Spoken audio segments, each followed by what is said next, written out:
started here in just a second.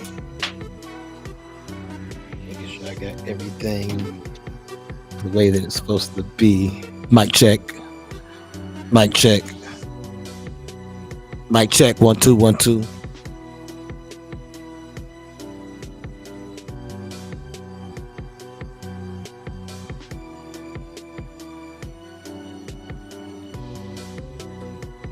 Mic check. 1 2 1 2. Mic check. Okay, it looks like y'all can hear me. If you can't hear me, let me know.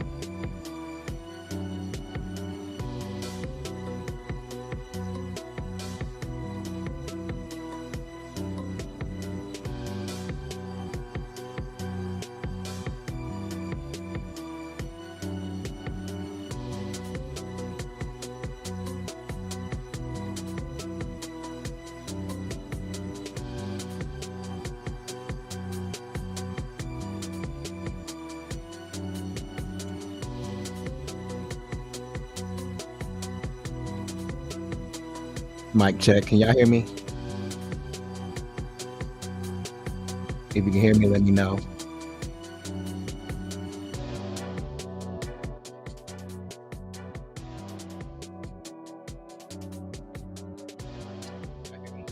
All right. I just wanted to make sure everything sounded good, because I would hate to do a whole podcast and y'all can't hear me. That would suck. All right. So we in the building. I don't know why I can't hear my microphone, but nevertheless, we're going to get started. So the goal today is how to set up a YouTube channel. We're going to cut this down just a little bit. How to set up a YouTube channel and get the most out of it. Let's see here. So the first thing we want to do is we want to go to YouTube. Go look up YouTube on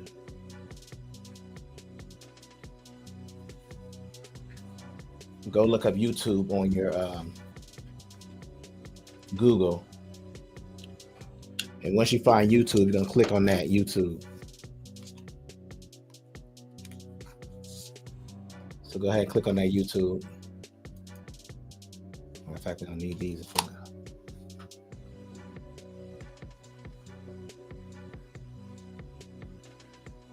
Okay, let's see here. I don't know what that is. Okay, so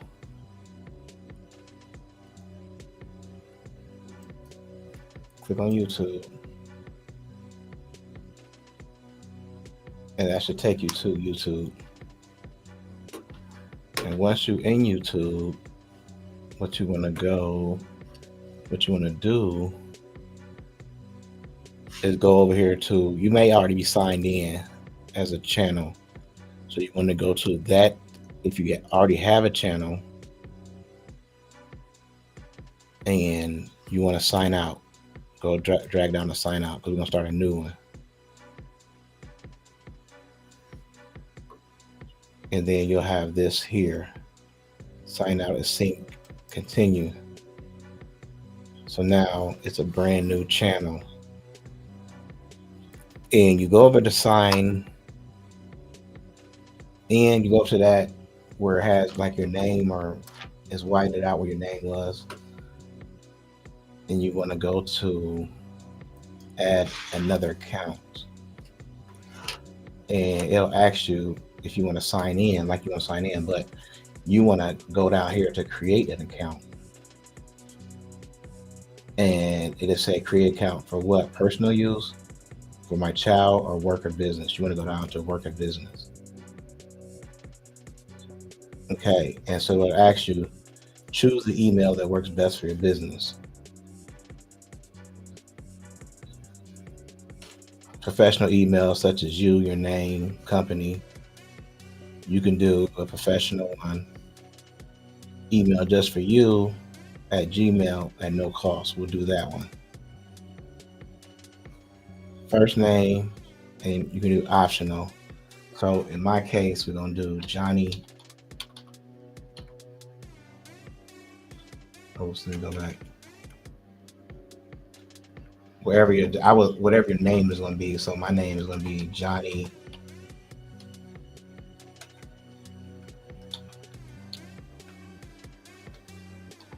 I can't really spell. Johnny. And then we'll do LLC. I need to put this in lowercase. I don't know why the fuck is so lowercase.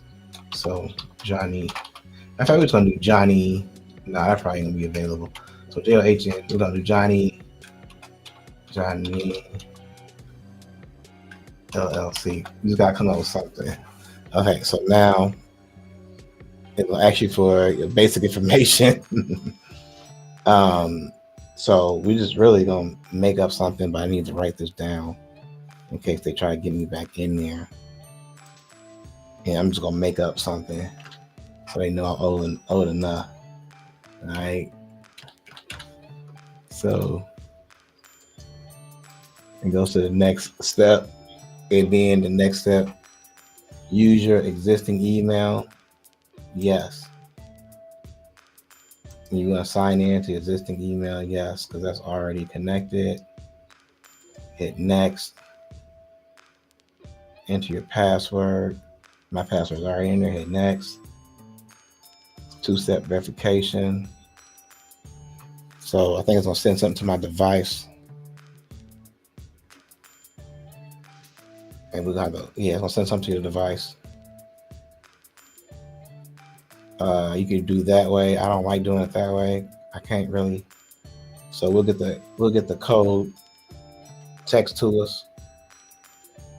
Okay, so there go the code. And don't share this code with nobody. It's only a one-time code. I don't know if you can use it again anyway, but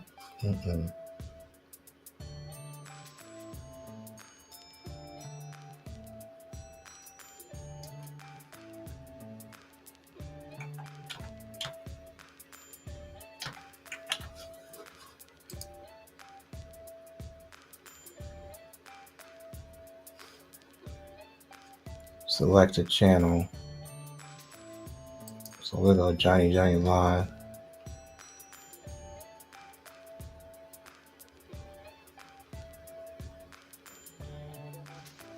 So now I think this is my channel.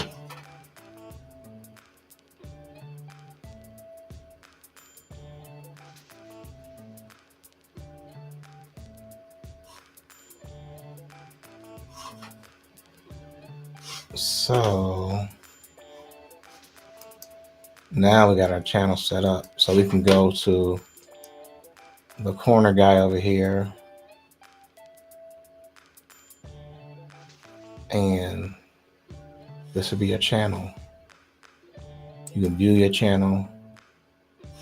Johnny Live.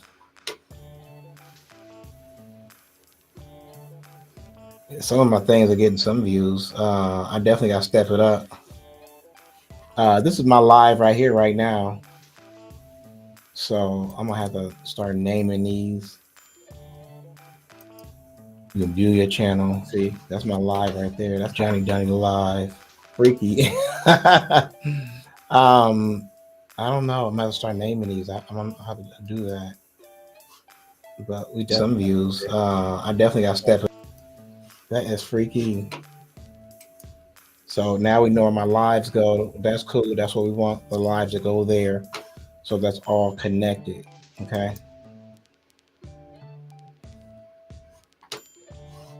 It's all connected. So that's how you do that. You can start your YouTube channel and stuff like that. We just wanted to make sure we get everything connected the way it's supposed to be. I want to see what this is about. Let's go take a look at this video here. Producers, this plugin helps you finish your tracks way faster. Check this out. I'm gonna start with this loop that I made here. If you've been seriously injured, your case could be worth millions, and Morgan & Morgan can help you back in power. Think it video.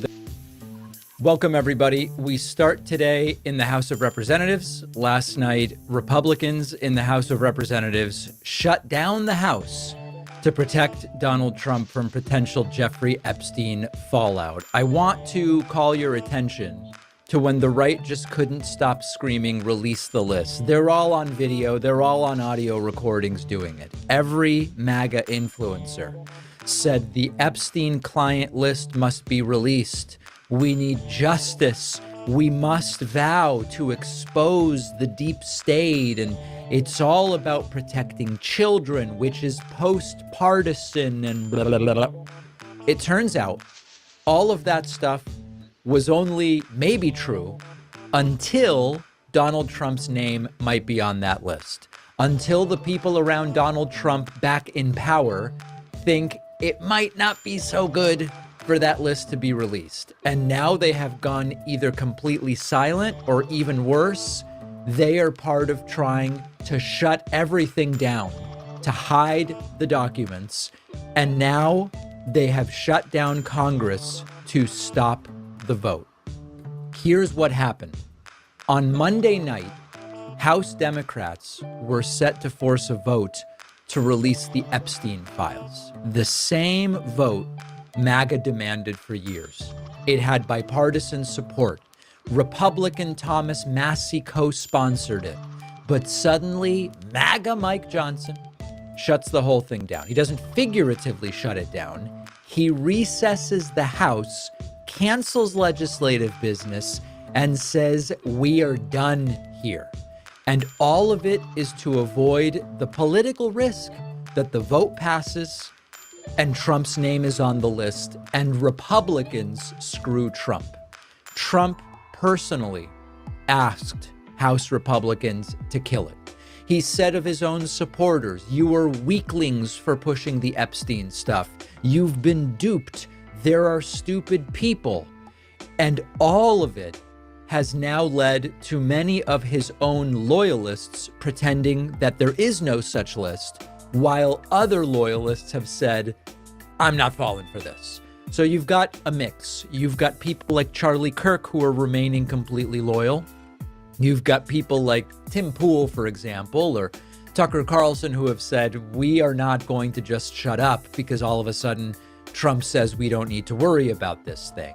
The problem is that there are loyalists, influencers, and right-wing MAGA creators who really built the following off of we are pushing for the release of the Epstein list, so they can't really now do a 180 without potentially suffering themselves. But the goalposts have been moved, onto another planet.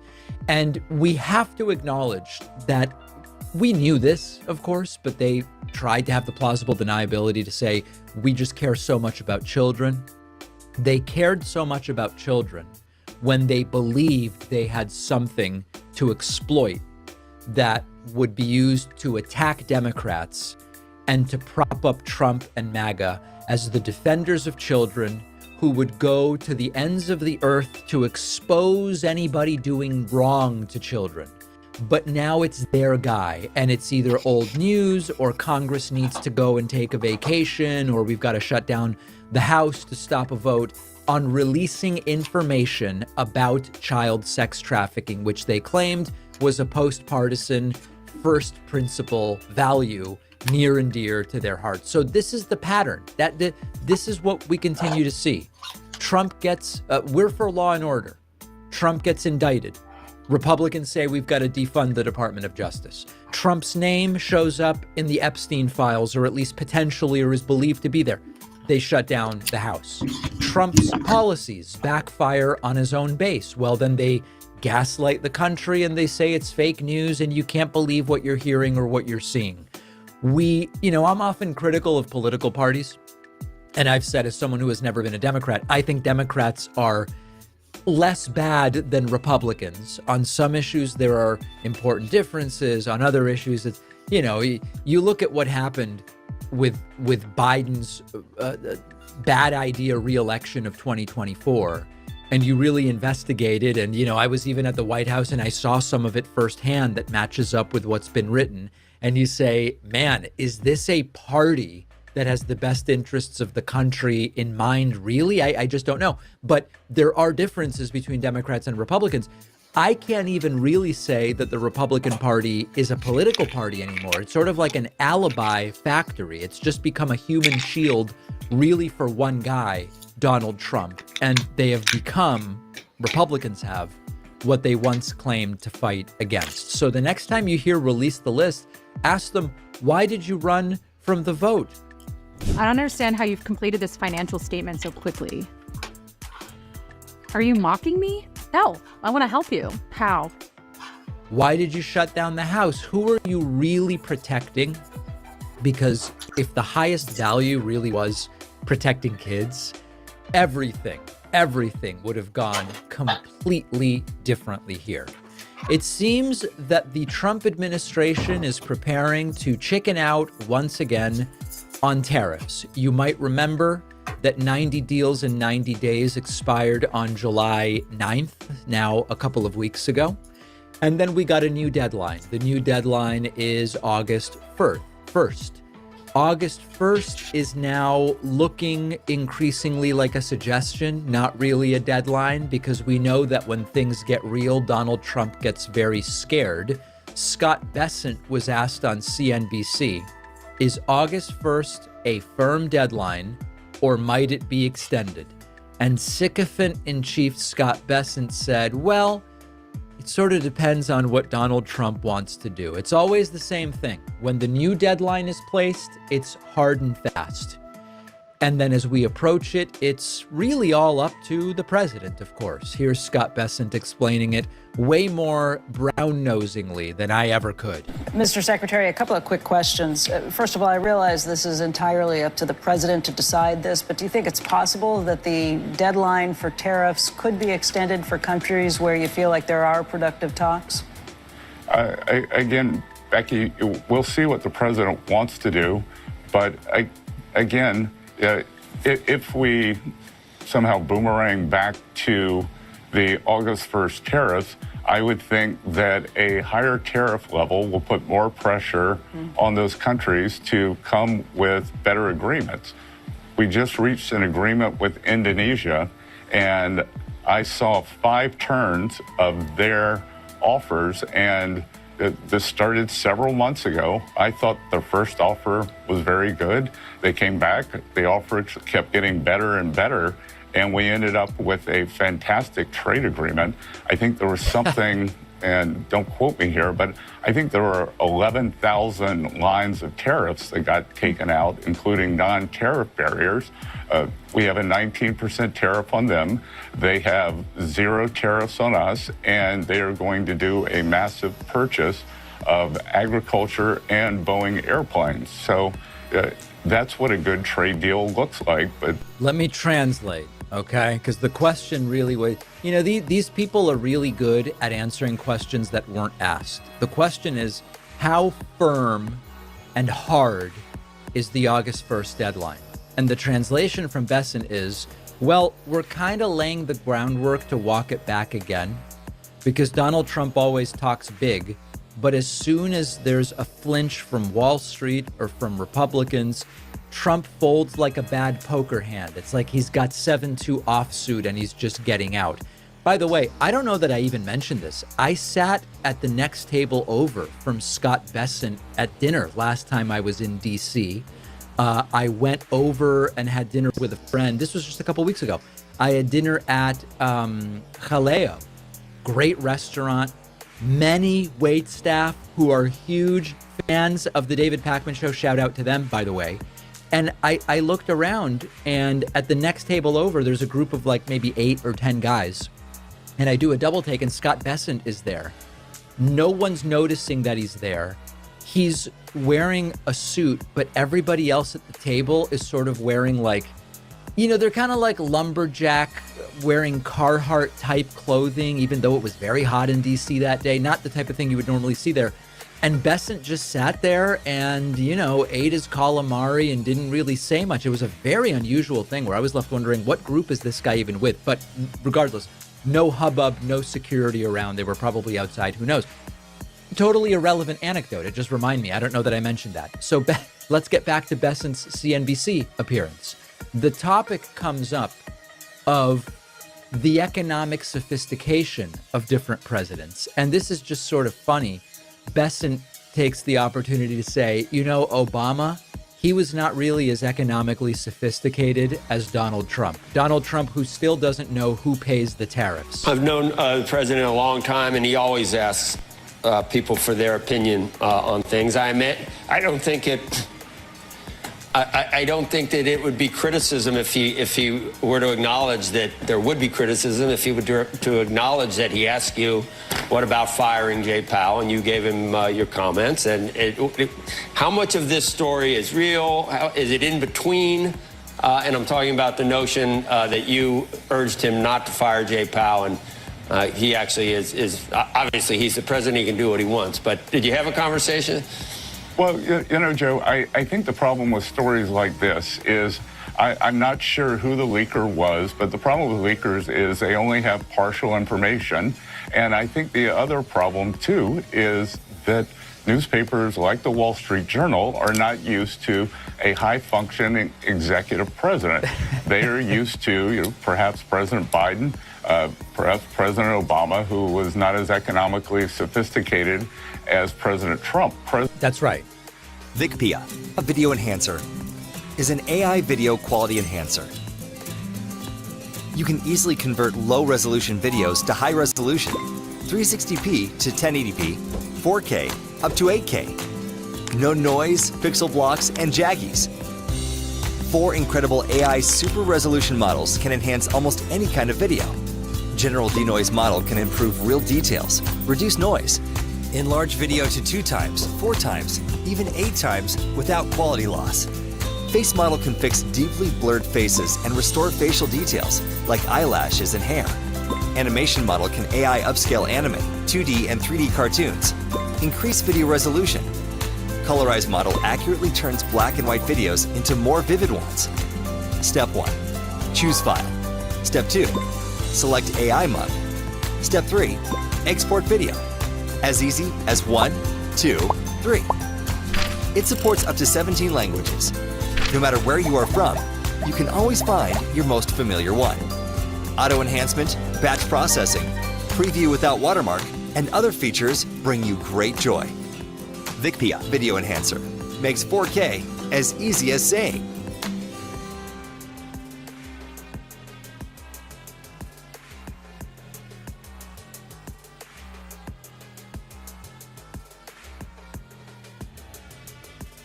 Obama wasn't as economically sophisticated as Trump, but Trump once called his then National Security Advisor Michael Flynn at 3 a.m. to say, is a strong dollar or a weak dollar better for me and better for the country?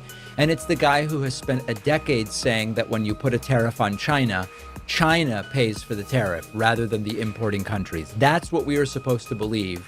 And on the other hand, President Obama's sort of like calm competence is economic ignorance, and we are to believe that Trump's erratic, sort of TV-brained policymaking is just genius. So bottom line, Trump's preparing to blink again, because tariffs get headlines, but they're not so good when it actually comes to governing. They're not so good for the re-election of Republicans in Congress as we approach the midterm elections, if inflation goes up and markets tank and voters start noticing everything's costing more. So it's the same routine. You threaten a policy that if you're Trump, you don't understand.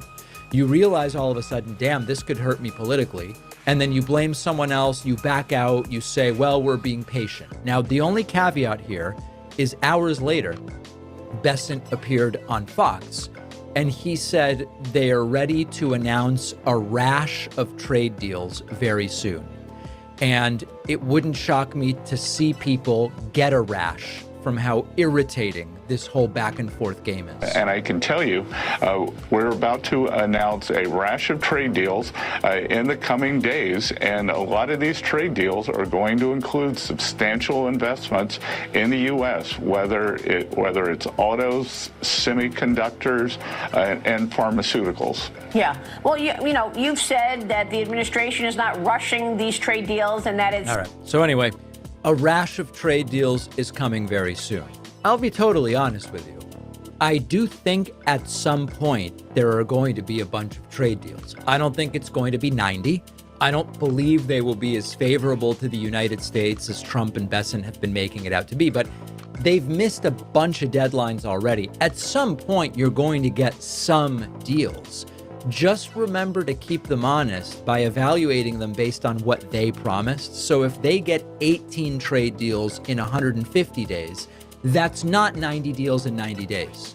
And so they are going to try to snow you. And it's important that we remember the promises that they made. I hope that you are subscribed to our YouTube channel, youtube.com/The David Pakman Show.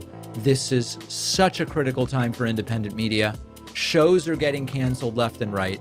There's political pressure. There's firings. There's lawsuits. The best defense for us is the biggest possible engaged audience, so that if they do come after us, or it could be anybody else in the space, we are as best equipped as possible to try to beat that back. We'll take a quick break and continue. If you've been seriously injured in a car crash, a fall, whatever it might be, you might be entitled to more than you think, because insurance companies are trained to lowball you. That is why people turn to Morgan & Morgan, which is America's largest injury law firm. They've helped clients win millions, 12 million in Florida, 34 times the highest insurance offer that they got, $26 million in Philadelphia. That was 40 times more than the insurer offered up front. And the best part is you pay nothing unless they win your case. No hourly fees, no upfront costs. If you don't win, you don't pay. Filing claims is quick and easy. Morgan & Morgan has modernized the process so you can start and manage your case right from your phone. So if you've been hurt, don't guess about what your case is worth. Find out. You can start your claim at forthepeople.com/Pakman, or just scan the QR code on the screen. Because fighting these big insurance companies does take a big law firm, and that is Morgan & Morgan for the people. The David Pakman Show is an audience-supported program. We don't get Russian influencer money. We don't get DNC money. We don't get Soros money. These are sort of the allegations that are hurled our way. This program it's not a secret. The bosses really are the folks like you who pay a few bucks a month or make a yearly payment and support our program. I encourage you to sign up one of two ways, or both. Become a member at joinpakman.com. You'll get extra audio-visual content like the bonus show. Become a paid Substack subscriber at substack.davidpakman.com. You'll get extra written content. We also do a monthly members-only Q&A, which went out yesterday, where paid Substack subscribers can ask me questions, which I will then answer. Or be a gold member. Forget Trump's gold card. A gold member of the David Pakman Show, meaning you have both a website membership and a Substack paid subscription. Finally, if you want to request a free membership, go to davidpakman.com/free membership. Hunter Biden interviewed with Andrew Callahan, and the interview has triggered a complete and total MAGA meltdown. How dare Hunter Biden hurl expletives at members of the Trump administration? How dare Hunter Biden say F this and F that about the Trump administration? We're going to look at some clips. I really went back and forth about whether to even mention this next thing. And I do think that I need to say something about it. If you're considering distributing your music with DistroKid, you might be in for a big surprise, because there's more to music distribution than just the base fee. They charge add-ons for features that other distributors like Lander already include, such as the Leave a Legacy fee, which allows you to keep your music in stores even if you cancel your subscription, YouTube Content ID, which is how you collect royalties from people using your music on YouTube, and it's just ridiculous how much DistroKid hides from their fee structure. Adding this up to find the true cost of DistroKid over 5 years for 5 singles and 3 albums, it's gonna cost you over $1,000, $1,238.20. Where with Lander, if you're releasing original music, it's just $119 all in cost even over 5 years. So there's never been a better time to switch, and you can't go wrong choosing Lander distribution, especially if you're an artist on a budget.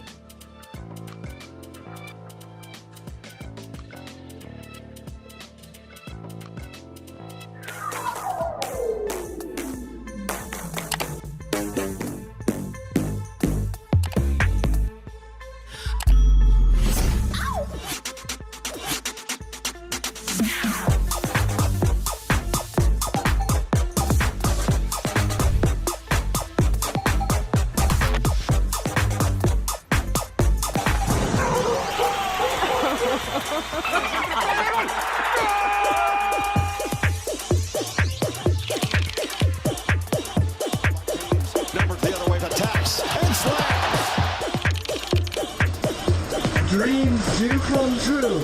I am showering on Netflix.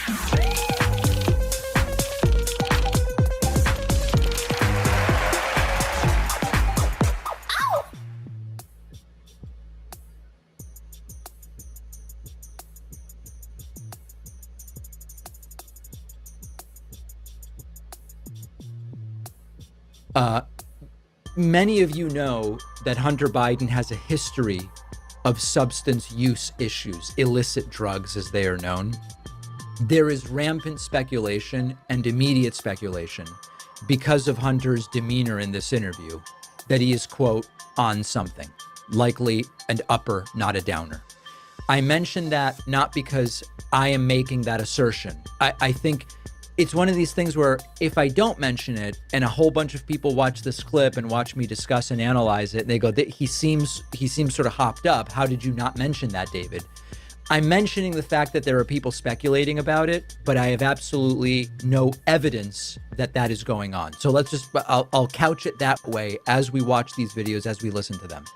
Interestingly, regardless of the speculation about Hunter and substances, he went off on Democrats who benefited from Joe Biden and Barack Obama, and used that selfishly and cynically.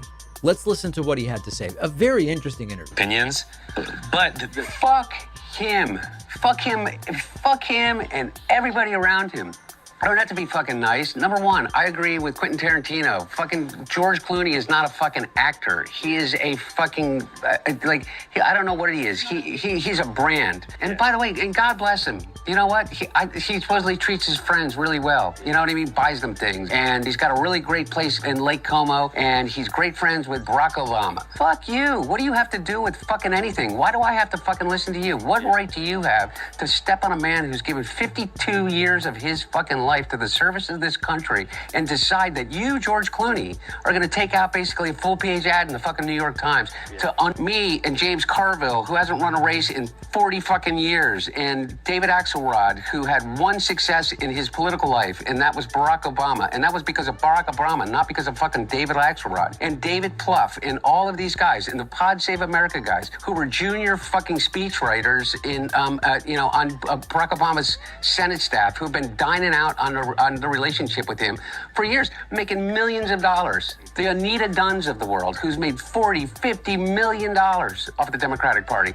They're all going to insert their judgment over a man who has figured out, unlike anybody else, how to get elected to the United States Senate over 7 times, how to pass more legislation than any president in history, how to have a better midterm election than anybody in history, and how to garner more votes than any president that has ever run. And they're going to replace their judgment for his. Not to mention... Who's Jake Tapper's audience? Jake Tapper... My mom or something? I don't know. Well, I don't know. Yeah. For real, though. I don't even think it's your mom anymore. No. By the numbers, what influence does Jake Tapper have over anything? He has the smallest audience on cable news. And beyond that, I think that the book is right now on the Amazon that he put out. I mean, his ratings just went to shit after he put the book out. You know, they did So a lot of understandable anger from Hunter Biden at people who he feels did his dad wrong, but not just anger aimed at Democrats or the left or the media. Here is Hunter Biden calling out Trump's targeting of immigrants. All these Democrats say, you have to talk about and realize that people are really upset about illegal immigration. Fuck you. How do you think your hotel room gets cleaned?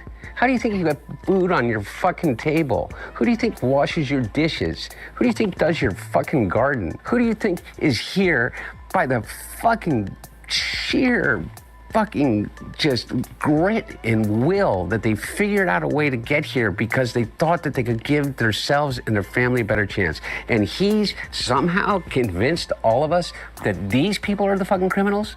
White men in America are 45 more times likely to commit a fucking violent crime than an immigrant. And the media says, well, you got David Axelrod and, you know, Rahm fucking Emanuel. Was so fucking smart, Rahm Emanuel. And so we got to understand that these people are really mad. And we got to appeal to these white voters. Rahm, the only people that fucking appealed to those fucking white voters was Joe Biden, 81 years old. And he got 81 million votes. And he did not because he appeased their fucking Trumpian sense, but because he challenged it. And he said, you can be an 81-year-old Catholic from fucking Scranton that doesn't understand it, but still has empathy for transgender people and immigrants. And then nobody said, oh, Joe Biden's going to turn us into a socialist state, no matter how much they said it. But these guys think that we need to run away from all values in order for us to lead. I say, fuck you. How are we getting those people back from fucking El Salvador? You know, I have to tell you, the delivery is one that might not be everybody's cup of tea, but this level of anger is actually justified given everything that has gone on and is going on. That I sympathize with very much. Hunter Biden weighed in on Stephen Miller. This was a sort of funny moment. I don't know anyone personally that if you took Stephen Miller isolated and you played a clip of the things that he says. Every day we arrest another alien they let into this country who raped a child, who beat a woman. Quote, all the kinky-haired, swarthy-skinned, long-despised phantoms, all the teeming ants toiling for the white man's comfort. And his little physical demeanor and not be able to say, there's something fucked up about that motherfucker. However, how do you identify and change the mind of someone who is so ignorant that they cannot discern between a fact and an outright lie? That is a topic in the Echo Machine, right? The way I wrote about it in my book, which is back here, and the way Hunter presents it, without a doubt, are two different styles. But we're kind of getting at the same point, which was so interesting about this interview, that the delivery and the tone and the erratic nature of it was notable.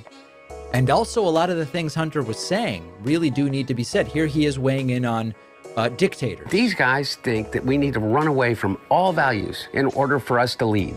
I say, fuck you. How are we getting those people back from fucking El Salvador? Because I'll tell you what, if I became president in 2 years from now, or 4 years from now, or 3 years from now, I would pick up the phone and call the fucking president of El Salvador and say, you either fucking send them back or I'm gonna fucking invade. It's a fucking crime what they're doing. He's a fucking dictator thug. Bukele or Trump? Don't upload your videos to YouTube. Upload to Restream, where we will live stream it to YouTube and all your platforms at once. Get ready for 5 times more engagement and views. Oh, the algorithms love streams and engagement, rewarding you with even more views. While you, sure that works, upload and stream from Restream.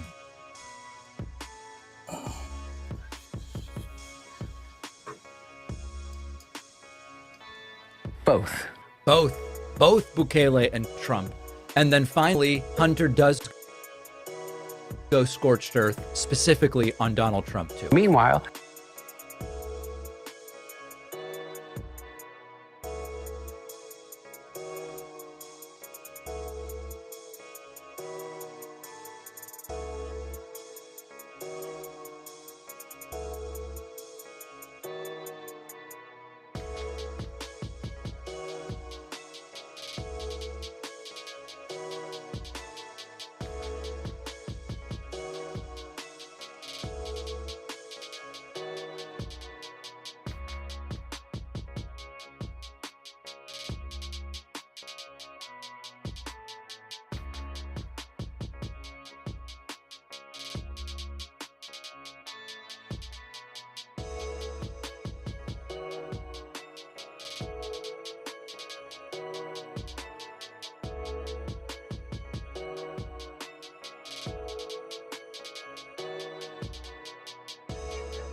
it.